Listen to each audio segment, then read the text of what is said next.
Now let's turn to the cognitive formulation of depression. At any given moment, how do you know what to say or ask a client with depression? How do you know what techniques to use? It all has to do with how you understand or conceptualize the client. In the next video clip, I interview Jim's real-life therapist. You'll see me asking questions that are a variation of the questions below. You'll find this list of questions in the course manual. Kyle, what were Jim's symptoms and when did they start? Jim's symptoms started primarily around the time where he had lost his job. He had recently lost his job due to an error at his bookkeeping job. And shortly thereafter, he had was going through a divorce with his wife. So a lot of the symptoms started to, get much worse, such as he wasn't able to sleep, he wasn't eating, suffered from just a total lack of energy. He a lot of discomfort when he was at work, so a lack of energy, so he wasn't really doing his work, to the best of his potential, kind of sluggish. His eating habits were almost minimum. He really didn't eat, maybe a couple of days at a time that he would actually have an actual meal. And so a lot of that started to transpire and take place when he was, he'd also moved back in with his parents due to the financial trouble when he had unfortunately had a foreclosure on his house. And so when he moved into the basement with his parents, that's where all of the symptoms had pretty much come all together, and he was suffering from, that massive amount of depression, unfortunately. And so the depression had been going on for about a year or so? About a year or so. And so was his primary diagnosis a major depressive episode? Yes. When after all the events had occurred, it advanced into depression while he was living in with his parents, with all the symptoms happening all at the same time. And I know his depression inventory, was 48, which usually indicates a pretty severe level of symptomatology. Is that what you saw for him? Correct. So he started to get depressed about a year before, and had there been a lot of ups and downs, or was it pretty much just straight depression once it started? It was pretty much straight depression, and it seemed to get more severe as the other events had happening. After he was laid off from his job, and he was also unable to find work, which led to more frustration, which then shortly thereafter with the divorce, which made him more depressed, also involving with his children, because his children were now living with his wife across town. So, and then moving in with the financial difficulties when they came into play, he became even more depressed. Was this his first episode of depression? No. While he was in high school, he had experienced some isolated episodes, that I believe he had sought treatment from some counseling while he was in high school. I think a couple occasions. So did it sound like that was a depressive episode, or he just had some depressive symptoms back in high school? It was just, I think, probably some depressive symptoms. It did start to kind of affect some of his schoolwork, but I don't think it was actually a full-blown, depressive episode. But he was experiencing some depressive symptoms. And did he have any other diagnoses? I would mention maybe some mild anxiety due to the situation caused by the divorce, and he was going through with the child custody and the child support that his ex-wife was seeking. And so, addition with that, he was always constant worrying about, he wouldn't have enough money to be able to provide for his children, and that he wouldn't be able to see his children. And with the financial pressures, he was always kind of wondering and, very anxious about where that was going to lead to. And he was always very concerned about, losing his children and not having enough money to pay for a lawyer because he was experiencing financial difficulty already. So a lot of that anxiety was surrounding what was going to be happening regarding his family and with his children. And did he lose his job because he did a poor job, or was it really just more of the economy and how his company was doing? It was a combination of the economy and also his management. His superior or his manager or supervisor really didn't do a really great job of managing. In addition, so what was happening at the economy at that time, and with the kind of neglect that was going on with the business practices that were going on, led to a lot of downsizing at that at his company. And unfortunately, he got caught in that. He got caught it in wasn't really his fault then. No, he did. He felt that it was his fault. He felt like he could have did something, or maybe, maybe worked a little harder, and maybe he wouldn't have been singled out, or maybe he could have somehow saved the situation. But no, it wasn't. Honestly, it wasn't directly, his fault that he was fired. What kind of experiences did he have during his lifetime that can help us understand, why he got so depressed now? Growing up, he came from a pretty large family. He had 3 older siblings, 2-parent household. However, there was a lot of pressure that was put on him. Being that he was the youngest, he was constantly compared to his older siblings. A lot of they did fairly. I don't want to say fairly well. Actually, did very well in school, and so he was constantly compared by his parents to be as successful as they did in school, as well as his siblings were also pretty harsh in regards to kind of teasing him when he didn't do well. He was pretty much a good A and B student, where, he was always compared with his older siblings who attained straight A's. So a lot of pressure was put on him, and he was constantly measured up. He didn't have really a great relationship with his father. His father was pretty cold. He really said he received any emotion from him. He had a better relationship with his mother, who he said was a little warmer towards him. However, she was pretty critical of his achievements also. She would definitely be very critical when he had any missteps, or he didn't measure up to that, to what his older siblings have. And so a lot of that, over the years through his younger adult life, began to take a toll. So, when you're a kid and you have older siblings who are doing really well, sometimes you say, okay, but I'm my own person. I don't care that they did straight A's, and, I'm doing well enough. Then there are some kids who say, oh no, this is really terrible. The fact that they're doing so well just shows that I'm not really good enough. And then there are the kids who maybe get a little angry and they say, okay, I'm going to show my family, my brothers and sister did so well, I'm just not going to try very hard myself. Did he seem to fit into one of those 3 categories?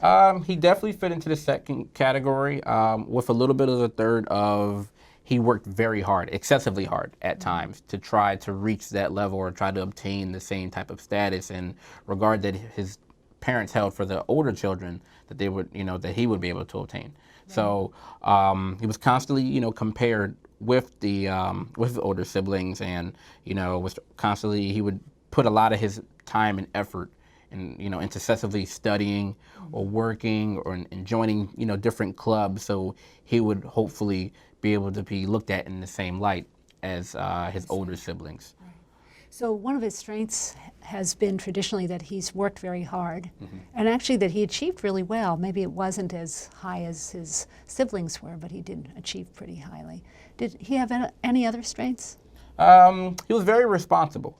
He was very responsible, especially in his adult life in regards to management regarding with responsibilities with like paying bills. He was a pretty decent father. He was very involved in his children's lives. So a lot of that hard work transferred also into his responsibilities. And also he was a very decent worker. He was really very good at his job. He was very responsible, had a lot of responsibilities while he was working, and he kept that job for a good, probably about 10 or 12 years. Oh, yeah. So, he was very very organized in regards to his daily life and daily routine and management of bills. So I would definitely say that was another strength of his. So I know he was severely depressed at the beginning of treatment, but did he seem like a nice guy? He did. He was personable. Yeah, he was very very mannerly.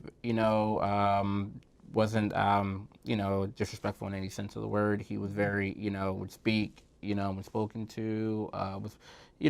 We had a pretty good rapport or a good relationship when we had sessions. So, I got the notion that he was a pretty decent guy. Were you able to talk conversationally with him at all? Yeah, maybe before session had started and after, we would try to talk about conversations, pretty leisure, maybe about sports or such, because that was one of his activities that he was interested in. Oh, that's good. So he was a pretty, I would say, normal guy, and pretty, I would think, most likely before the depression set in, was a pretty nice guy I didn't get along with. So it sounds like he had pretty decent social skills, too. I would say so. Yeah. Now, I know that you didn't know the following answers at the beginning of treatment, but I'm just going to ask you some of them right now. Sure. What do you think were some of Jim's key unhelpful cognitions?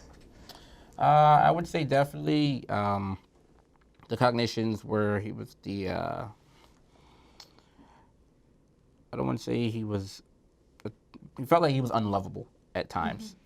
Some of his relationships were from elementary school, middle school, going into high school. He had lost a certain amount of friends. His social crowd, I guess, wasn't as large, and he kind of felt he didn't understand why that had happened. Why some friends had kind of drifted apart from him. Yeah. So and he kind of felt that was his fault. Must have been something that he was doing. I see.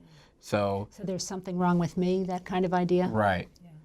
So, and he didn't, even though he was a social guy, he really, felt like it was something that he was doing wrong, or something must be wrong with me that, some of my friends weren't able to carry over from middle school over into high school.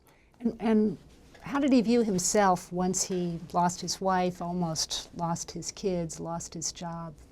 The words a lot he used that he was a loser. He didn't feel like he could be around other working individuals, some of the people that he used to hang out with, maybe some of his coworkers, because he felt like he was, unworthy of being in their presence, and he felt like, I'm a loser. I shouldn't be around them. What can I talk to them about?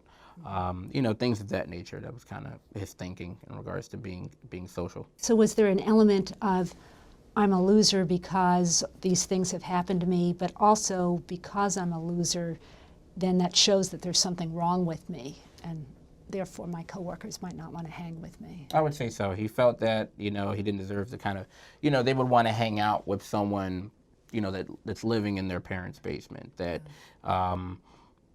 is not working, where they used to work, or at the same level of, I guess, type of employment, that he was at. So he felt that no one wants to be around me because, obviously I don't, I'm not working hard enough, or, I've done something, to get fired, and so who's going to want to hang around me, And let's see, I think I have one more question for you now. What, just in a couple of sentences, what was Jim's day like? So I know he went to work, and then what did he do for the rest of the time? Primarily for the rest of the time, when he would get home, he would go straight to the basement and sit on the couch. Wasn't much anything else. Like I said earlier, he really didn't eat when he came home. It was... He didn't interact with his parents very much? No, he would, come inside, didn't really say much to them. He would go straight downstairs to the basement. And that's where he was for the majority of the evening, and to the next day. I mean, he may come up, get something to drink, or possibly use the bathroom or such, but other than that, he would come in, go straight downstairs to the basement, and he was on the couch for the rest of the evening. What's interesting is that there could be someone else who is in a similar situation to Jim, lost a job, getting divorced, not seeing the kids very much, and yet another person might be really upset about these kinds of situations, but might not develop a clinical depression. And that's really important to know. We know that for sure, since Jim does have a clinical depression, that he probably has at least some ideas that are quite not only unhelpful, but also inaccurate. So it really gives us something to work with. Well, thanks. That was a really good description. You're welcome. Thank you. You should gather the information to answer these questions during your evaluation. But you'll continue to gather information about them and also get information about the next few questions as therapy progresses. What are the key dysfunctional cognitions, emotions, and behaviors associated with Jim's problems? Are Jim's physiological reactions an important issue to address too? How does Jim view himself, other people, and his future? In other words, what are his core beliefs? What unhelpful behavioral strategies has Jim developed to cope with his dysfunctional beliefs? Now here's an exercise for you to do. Find this list of questions in the course manual and apply them to your depressed client. You may not be able to answer all of the questions now, either because you don't have the information or because you don't yet know enough about CBT conceptualization. That's fine. Just make some notes to follow up and get whatever extra information you need. Does anything need clarification? If so, please ask the forum.